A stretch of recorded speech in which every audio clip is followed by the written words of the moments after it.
past to play the shitty games that suck ass. He'd rather have a buffalo take a diarrhea dump in his ear. He'd rather eat the rotten asshole or open up and down it with beer. He's the angriest gamer you've ever heard. He's the angry Nintendo nerd. He's the angry Atari Sega nerd. He's the angry video game nerd. Remember when everybody was talking about Dick Tracy? 1990, the Warren Beatty film comes out. Everybody went from who's Dick Tracy to whoa, Dick Tracy's the shit! It was like a contemporary film noir, stylish with colorful comic book style visuals and an all-star cast. Al Pacino, Dustin Hoffman, fucking Madonna, but it was kinda over the top and silly. You dumb dick.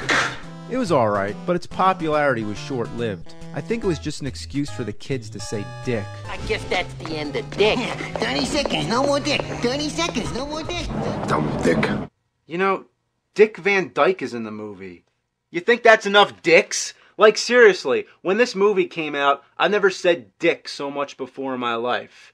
Every kid on the block was running around saying, Dick Tracy, Dick Tracy, Dick this and Dick that. My dad said, can't you just call him Richard Tracy? And I was like, you know, how is Dick short for Richard? That doesn't even make any sense. It's like Bill and William or Jim and James. But at least Bill and Will rhyme and Jim and James both start with a J. But Richard and Dick? Like, nobody ever says Dickard.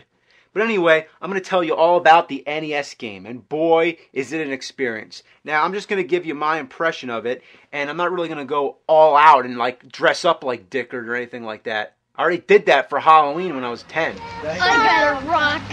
Yeah, I got a rock, just like Charlie Brown. That sums the whole thing up. I was laughing back then, but I'm not fucking laughing now.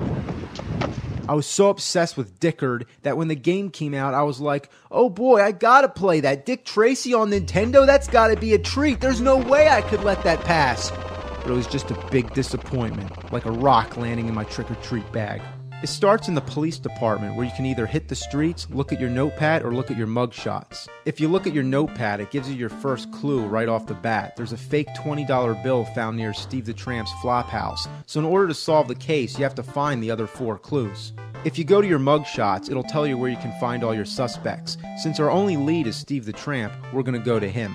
5th and B is what it tells us. So we hit the streets and we start driving to 5th and B. Our first problem is trying to steer the car. It automatically puts you in the right lane with no freedom to move around. When you come to an intersection, you're never sure which direction to push on your D-pad.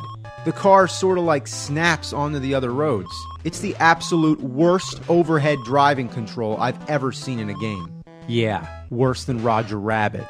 Even worse, you take damage when you crash into other cars, and there's snipers on all the roofs. Just little tiny vague shapes that shoot at you, constantly. And by constantly, I mean all the fucking time. There's nothing you can do to avoid them. You can shoot straight ahead, but you can't shoot at an angle. There's no way to point the car at the snipers.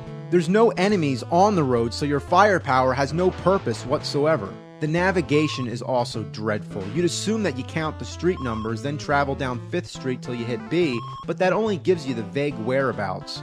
Every building looks the same, and it's hard to tell where you're supposed to go. And you think there'd be a map screen? Of course not. Anyway, what's this all about? A fake $20 bill? Couldn't they have come up with anything better than that? So you get to 5th and B, you go inside, and then the game goes to a side-scroller mode. What the hell's wrong with Dickard? He looks like he's got a bad suntan. You can use your gun, but it's more amusing to punch the living shit out of people. Bam! Bam! Bam! Oh, look at him go, down the steps. He's still going. What the hell? Were they really trying to be serious with this? So you get to Steve the Tramp, whose on-screen character looks nothing like his mugshot.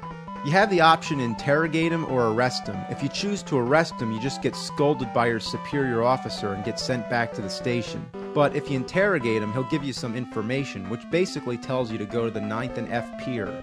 But once you leave that screen, you better remember 9th and F, because you're not going to be told again, and Dickard doesn't write it in the notepad. What kind of detective is that? Stupid banana raincoat wearing dick. So you go to 9th and F, where you encounter more bad guys. But now your life is starting to diminish, and to make matters worse, you're not allowed to shoot unarmed men. If you shoot somebody who doesn't have a gun, you lose half a star. You switch between the gun and the fists by pushing select, and you have to keep doing it constantly. There's times when you're trying to shoot someone when all of a sudden an unarmed man drops down in your line of fire. That's bullshit! So it's supposed to be realistic by having a good cop that won't shoot unarmed men. That's fine, but then how about when you punch people? They bounce off the damn walls! That's pretty realistic. Okay, there's the clue, the first piece of evidence we need. What the hell's he doing? Get off the rope! Why the hell would you want to climb on the rope? So then he collects the clue by punching at it, and it tells you footprints in puddle of spilled green ink. Footprints on top of a crate hanging from a rope? Sure, whatever. After you leave the pier, you chase a car down, probably the only time the bullets come in handy. And then you interrogate Shoulders, I think, and he tells you where your next clue is, 4th and D. Again, Dick doesn't write it down, he just writes down the clue, which tells us nothing. Shouldn't the clue be in a Ziploc bag or something, and where I'm supposed to go be written on the notepad? Besides, you can't even see the notepad unless you go back to the station. During the gameplay, there's no status screen where you can bring up the clues or anything. Why wouldn't a detective bring the notepad with him? Dumb dick. When I play a game, all I want is the NES, the TV, and the controller. Also, preferably a couch to sit on. But what I don't want is a pen and paper to write down fucking clues. The fucking snipers got me. Game over? Are you kidding me? Just one life? That's it? And no continues either? No, look at this. Where's my clue? I have to get it again? That's insane. At least you don't have to talk to Steve the Tramp again or Shoulders. As long as you remember where to find the clues, you can skip the interrogation parts.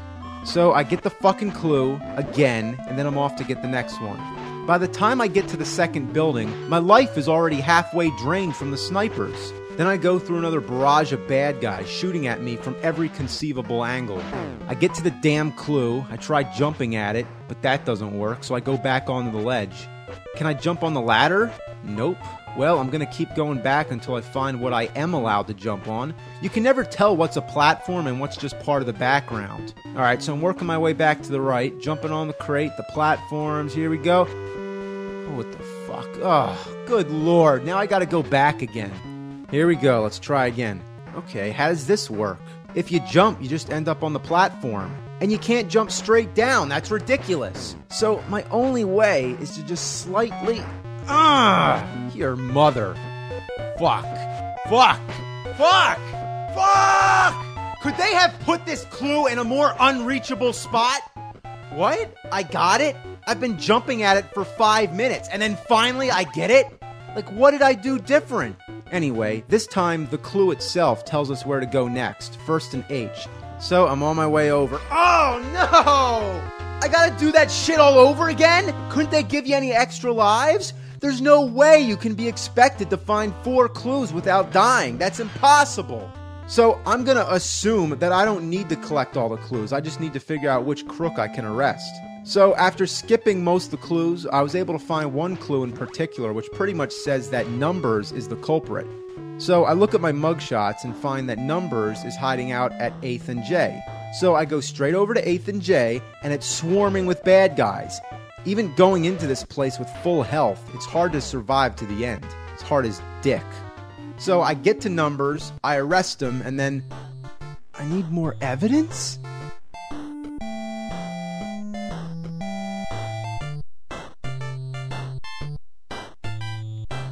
You gotta be fucking kidding me! That's ridiculous! Like, what? Like, you have to travel all around and go to 5 different buildings, 4 to get the clues, and then the last one to arrest Numbers, all without dying once! That's horseshit! And I didn't say horseshit, I said whore-shit. Like a whore taking a shit! You know, remember when you were a little kid, It was fucking Friday, you did all your homework, and you rented a game from the local video store. And this was it. This was your whole weekend, this one game. You didn't have anything else to do, so you had no choice but to keep playing that first part of the game over and over and over again. And it's like, you know what? It's like, I want to see the rest of the game. You can't just let the game fucking win like that. So that's why you don't give up.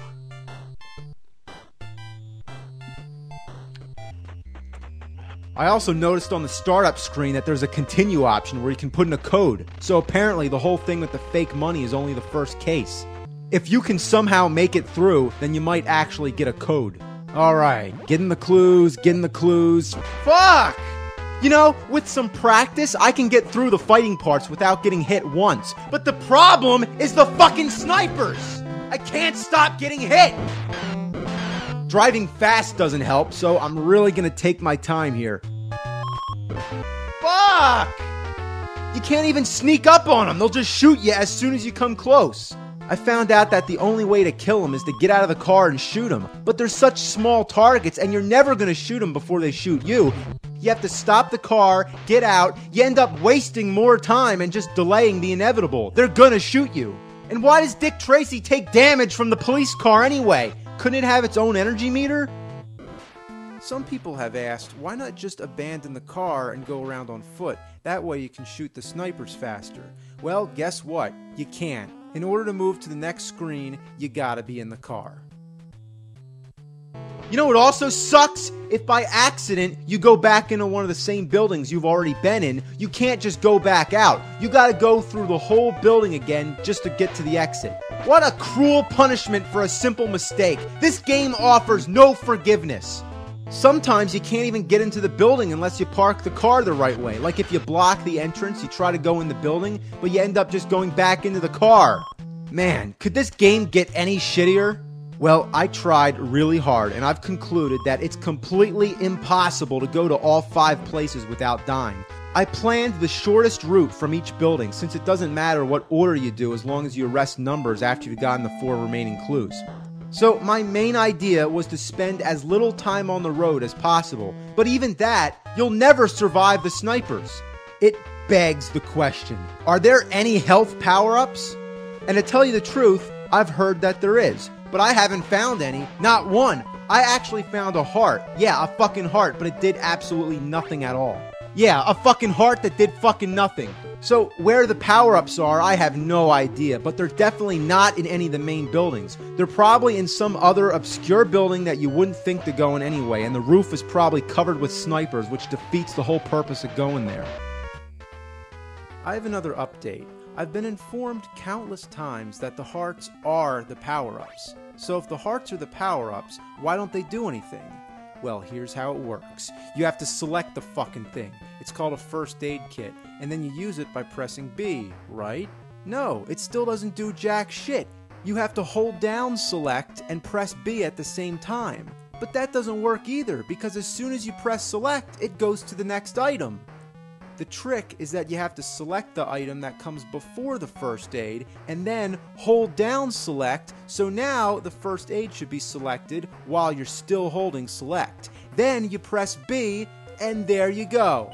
How the fuck was I supposed to know that? Why couldn't you just push B like all the other items? What kind of stupid fucking dick brain idiot programmed it like that? This is the reason why Game Genie was invented. I've been playing this game for almost 20 fucking years and I still can't get past the first stage. So why am I still trying?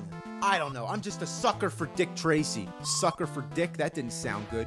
I'm gonna tell you right now that anybody would have given up on this game had it not been for the name. They made one of the most frustrating games of all time. They took the name Dick Tracy and slapped it on the cover just like slapping their own greedy dick. Well, if this game is dick, then we were the balls. And you know, I really wanted to give it a chance because I kind of liked the idea of finding clues and figuring out where to go. Like it made you think like a detective. But one guy, no continues? Like seriously, give me a reason why there's no continues. Why are there no continues? Why are there no fucking continues? Why? Ah!